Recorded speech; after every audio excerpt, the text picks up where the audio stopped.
Hello, hello. This is Sheri from the Kaye Hoff Show, where we talk about how to live joyfully and successfully in your life and business. I have a really special guest here with me today, and I can't wait to tell you about him and his book. So let's just jump right in. Thad Cummings is the author of Running from Fear and Radical Compassion. After spending a decade running social enterprises and a nonprofit, Thad's world collapsed when he became ill and lost everything. After years of diving into physical and mental healing, he has pursued a new dream in the founding of Changing Company. Now Thad shares his passion for bringing new conversations to the table where all voices are heard, barriers are broken, and the polarization of our community is diminished. Welcome, Thad. How are you today? I'm good. Thank you for having me. Yeah, I'm excited to dive into your book. And, I can relate. 7 years ago, I had a near-death experience where I surprisingly ended up in ICU for a week and was told I might have to have a heart transplant within a year. And then I had a miraculous healing within 3 weeks. So I know that feeling of shock, disbelief, and having to do that comeback road and the fatigue and everything that goes along with it. So tell us a little bit about your story. What happened? Yeah, I think it's always an interesting conversation because all of our lives are impacted by these moments, right? That forever shift, the paradigm shifts as we call them, and for some people they're very instant, right? Like you're talking about, boom, I'm in the ICU. For me, it was, truth be told, very long and slow and drawn out, but it still had what felt like an instant moment. And the simplest way I can put it is this reality of coming out of this brokenness from my childhood, right? And this drive to quote unquote save the world, to prove my worth and value, to try and heal those childhood wounds, to try and become a better version of myself, drove me to work 80, 90 hours a week. And when I started my first company, I didn't, know that the Great Recession, 2007, 2008 was coming. And of course, it was very difficult to try and keep growing and learning while the world is imploding. And it took 4 years of just really difficult failures and losses. And then I got a lucky break. The next thing you know, I'm this young, for lack of better words, kid, early 20s. And I'm overnight a success. You go from making $7, $8 an hour as a bar back to not one company, but two, but three, but four, and a nonprofit, and a 7-figure worth and a 6-figure income. And there's this feeling that, all these social businesses that I'm trying to create are actually going to make an impact, are actually going to have a small chance of saving at least part of the world, right? This redemption story is actually happening. And then I get sick. And in a span of about 3 months, it's all gone. The companies are shut down, the nonprofits shut down. What I had left was handed off to other folks. My family splits, and my health just collapses, right? Difficult season. And, Yes. and I know that very pivotal moment of lying in this empty apartment with no furniture, and I'm sleeping on a camping mattress pad, and my cell phone that was just constantly going off all day at night, just hundreds of emails and texts and phone calls and voicemails, and I'm lying there. It's 3 a.m. I had this terrible routine of waking up at 3 a.m. trying to solve all the problems, and I look over and I realize my phone is, not only is it silent, there's no voicemails waiting for me. There's no emails for me, right? It's this reality of that the world moved on without me. And I realized that I wasn't important. And my world crashed because my weight and value for so many years up to that point was just, it was completely constructed around this idea that I was going to redeem my pain and my childhood and save the world. And it's all gone, right? Everything I've worked for is just now gone. And I didn't realize in that moment that was going to be one of those pivotal moments that would ultimately be one of my greatest gifts, because I'm realizing how unimportant I was, right? That the world did continue. The world did move on, right? When you're in this rat race of 80, 90 hour week and everything you got to do, because the world is going to end if you don't, and the stress and the compounding, and I have to do this, my job and my work, my career and life and family and protecting. And all of a sudden, all the safety nets are gone. You're like, and I'm still here. What a humbling reminder. What a gift of humanity, right? And that is the place that started my healing journey to now we're fast forwarding, 6, 7, 8 years later to going through the therapy and working through PTSD and EMDR and sitting with all these countless people. And all of a sudden I went from the CEO standing on the stage professing of how I have these answers, and trying to help people, and, to now I get to travel and speak and stand on a stage and tell people how I don't have my poop in a group and how I am just learning and trying to grow like everyone else. And that has resonated so much more deeply with the people and the impacts and relationships in my life that leads me to do the things that I do today. And it's not saying that everything is perfect and easy and clean and that I don't still check in with my therapist. I don't still have a spiritual director and have friends and mentors and still constantly try to learn and read and grow.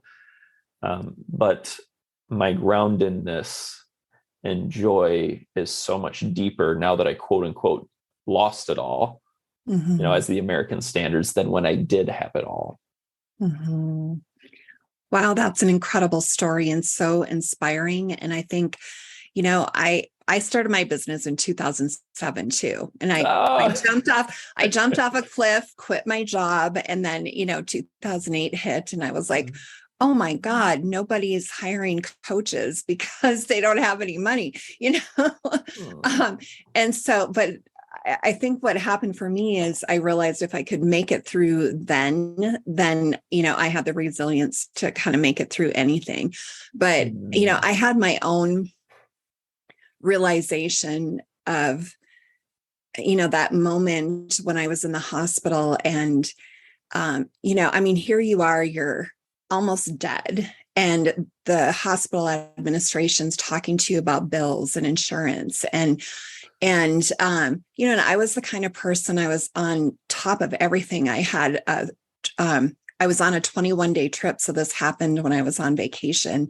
I was in New Orleans and thankfully I printed everything out and I had it in a folder, like hotels, all the numbers, because, I had set everything up and my husband had that folder of being able to call airlines and make arrangements. But I was always the organizing person. And then all of a sudden I couldn't think, like my mind, I didn't breathe for 5 minutes. And so I could feel like the cognitive part of me, like I couldn't do math in my head anymore I can now, but it was like a rebuilding kind of thing.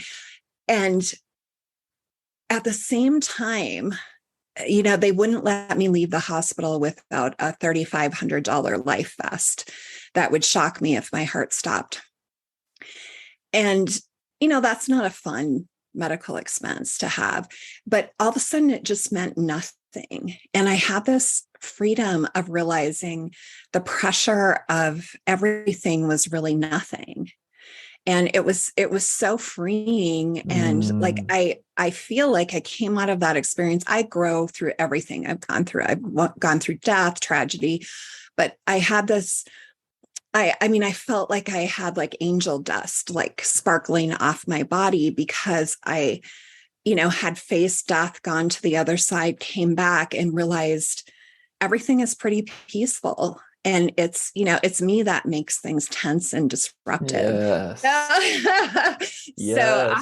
I just love the conversation that we're having and how you're able to go from sort of that American dream to having the rug kind of pulled out from under you and restarting in a whole different way. Because I think, we have this perception, maybe it's just in the US, but, that success is linear, it just goes like this. And really it's like all over the place. Yeah. And, you have to find those moments of just being, I call them micro moments of just being so thankful for each micro moment. And that no matter what's going on, you can have that micro moment of peace, even if everything just seems like it's kind of collapsing around you.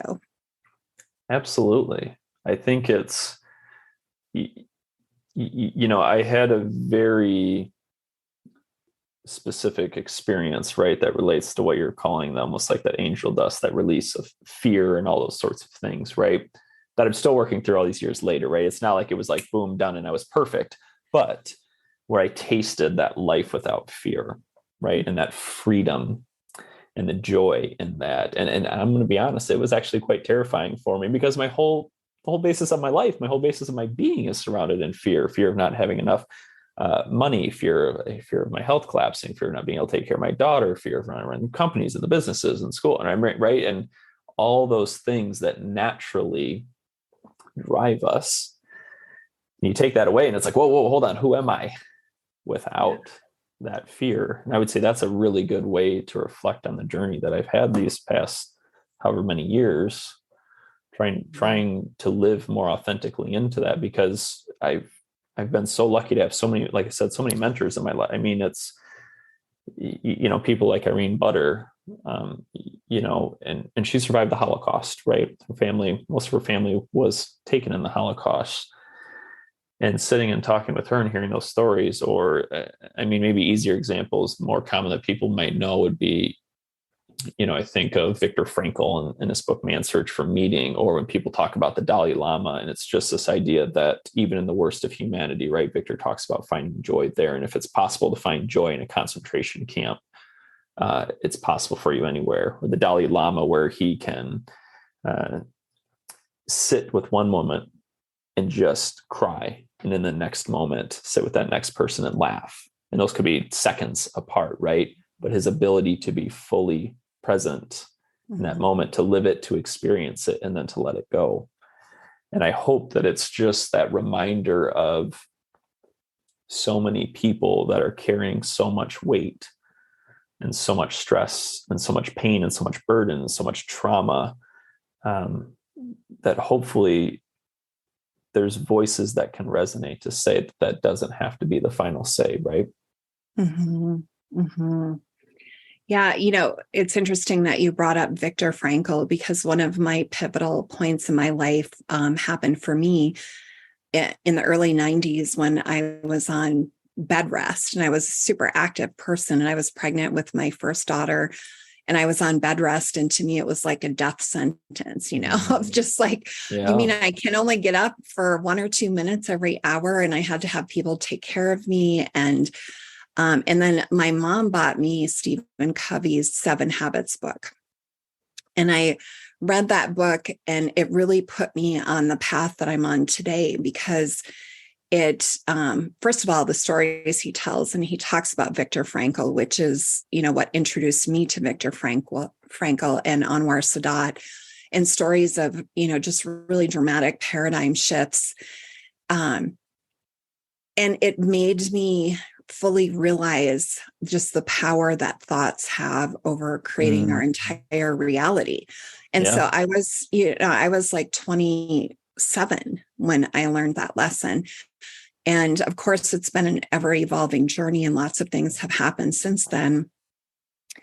But, we mentioned presence, and I think that is the greatest gift that we can give to any human being, and even to ourselves, is to be fully present with someone in conversation. Like I had a friend of mine say to me, she goes, when I'm with you, I feel like you don't have kids, you don't have a husband, that it's only me in your life, and I never really thought about it, because those things that you're just naturally are who you are, you don't think of as great gifts. But I think anybody who's listening, if you feel like, what do I have to give? You can give your presence to yourself and to whoever you're with. What a gift. And it is, right? Mm-hmm. Mm-hmm. So, gosh, I could just talk to you for days and days, So you talked about it's a gift. So what is the big gift in losing it all? I think the simplest way to put it is kind of like we're like it's the conversation we're already having. It's my joy, my worth, my value, my quote unquote enoughness is already wrapped up in who I am, right? It's unlearning all of those really difficult and damaging things that we've been taught by family, by society, by culture, by religion, all those things that have been pressed upon us from an early age, to say that story isn't true. And again, going just back to that moment briefly, right? Of we all have things that we attach our value to, whether and it doesn't have to even be monetary, right? It can be this even perception of who we are in this world, right? Even my perception was strong because I didn't care about the money, or I didn't live this luxurious life. I lived in a tiny house and drove a used car. But even this perception of like, wow, look at Thad. He's really doing things. He's running the companies. He's got the nonprofit. He's really making a difference out there in the world. Even that I was attached to, right? My ego was connected and in my value and worth to being a person that was making a difference in the world. And I think the hardest lesson for me, and again, I'm a very stubborn, very head ego-centered person, is just simply, okay, so that's removed. And I want to say, we love to tell these stories and it's like, boom, 20-minute podcast, everything was solved in 20 minutes. And I'm like, no, this was about 6 months of intensive therapy and probably 2 years in before I had this realization of, okay, if I only help one person in my life, is that enough? Right? Is that enough? Not saving the world, one person. And again, I'm saying a couple of years to get to that point. And I would love to say I was efficient in the second half, but I think it'd be fair to say it probably took me another 2 years to get to a truly humbling, accepting point of saying, if that one person that I save in this life is myself, is that still enough? And it's trying to stay rooted in that place, that gift, that I am worthy and loved and enough in who I am as myself, and then re-engaging the world, re-entering the world. And my life didn't stop. My desires to make an impact didn't stop. In 2 weeks, I go back to Ukraine for the 4th time. And it is such a gift and a humbling way to serve people in all walks of life. But it still has to come from that centered place and that gift of that I am worthy and valued and enough as I am. Because if I don't enter my work, my relationships with other mindset, I cheat them of the opportunity, because now I'm placing my worth, my value, my burdens onto somebody else's shoulder. And that's not for anybody else to carry, no matter what pain and trauma I went through in my life. That is only my journey and for me to heal and to carry. And that is, again, call it 4 years, call it 5 years, what have you. It's a long journey, but it's a gift that I want everybody to be able to taste in their life. I can really feel that. I can feel that desire. So you also talk about division and polarization. Explain what you mean by that. Well, it's pretty obvious, right? That the state of our country is not great in a lot of ways. And it's not to say we can look back at any moments in history and know that this is nothing new. And I think it's because it's nothing new that should give us pause to stop and reflect and to say, what are we doing and why?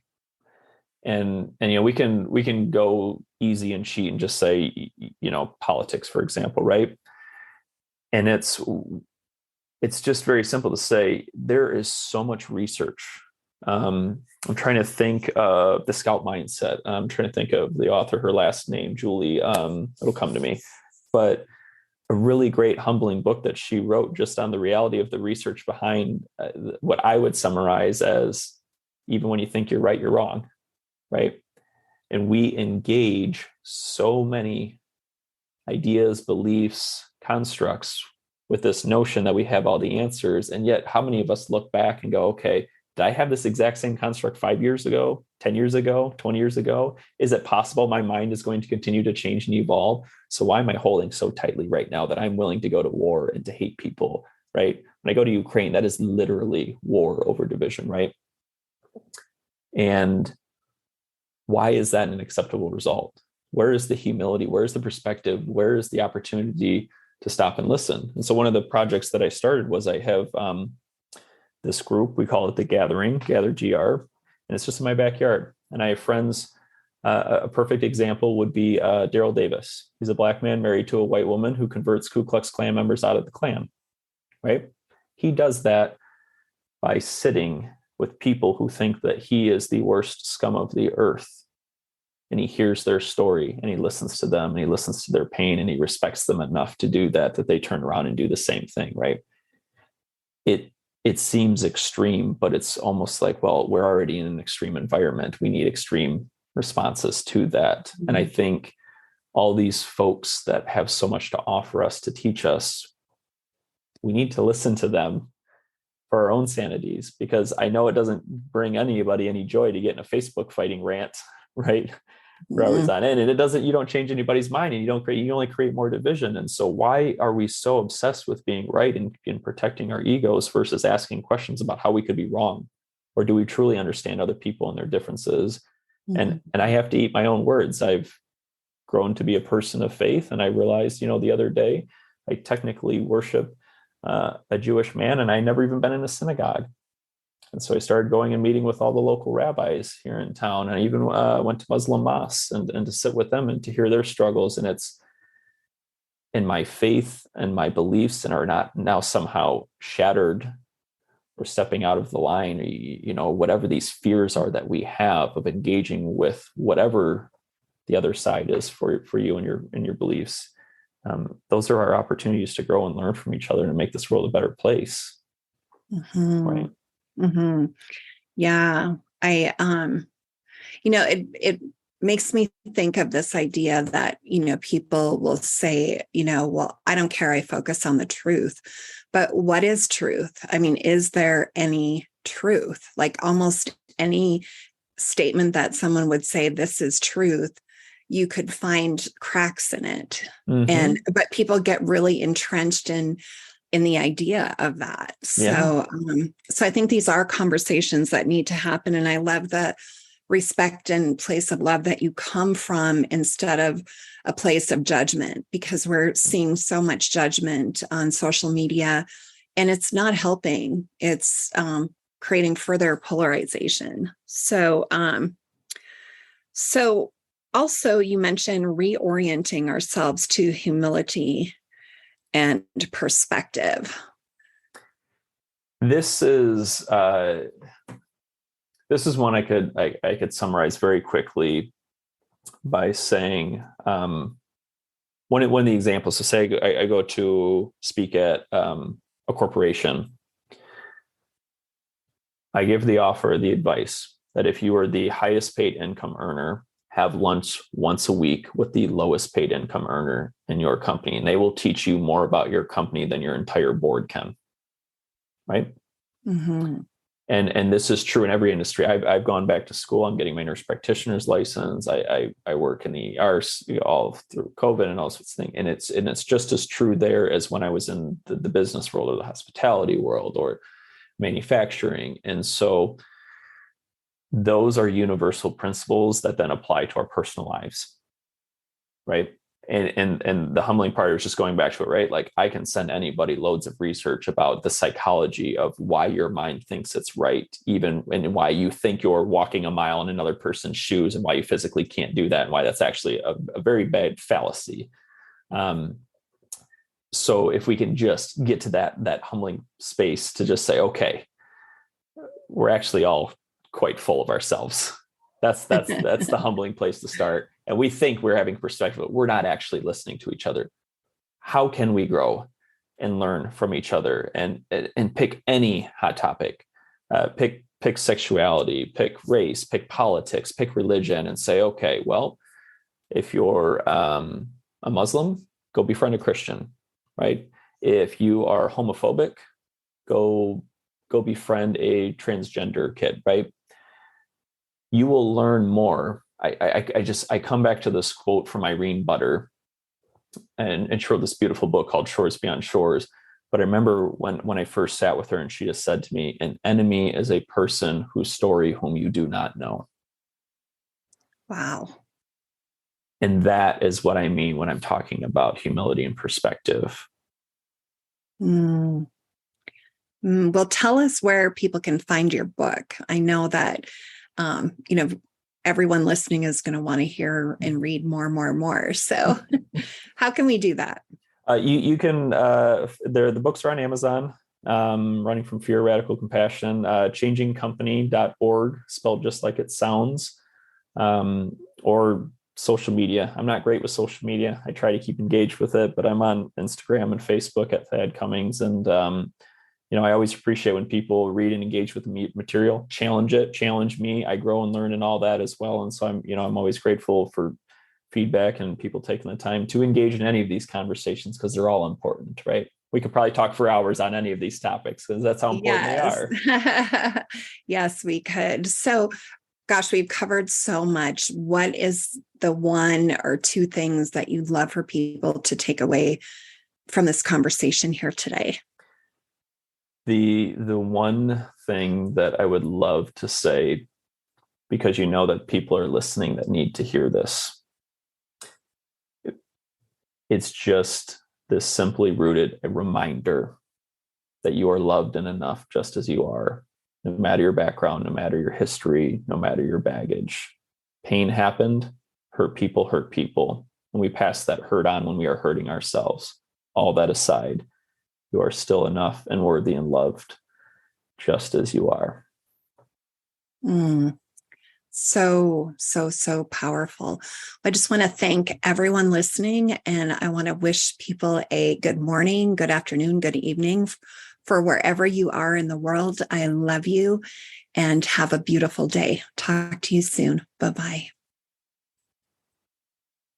This episode is sponsored by the Living Your Vision course for creating your optimal life. This course is for creating and fulfilling your dream. Make your dreams your reality instead of a someday idea. Set your vision for your life in motion. Move from trying to be just a little bit better and shift to deliberately creating the life you want at the level you want. Most people are not purposely thinking small. They just have never considered or allowed themselves to think bigger or even on an epic level. Even big thinkers, perhaps you're one of them, often say, I just don't have time to devote to developing a detailed vision of how I want my life to be. What's stopping you from creating your vision the way you really want it? What if you let go of anything that is stopping or blocking you? What if you stepped into your creative zone and designed a compelling vision that drove all of your daily habits and decisions? You can check out the Living Your Vision course at SheriKayHoff.com. That's SheriKayeHoff.com. And you'll want to go to the coaching and courses tab.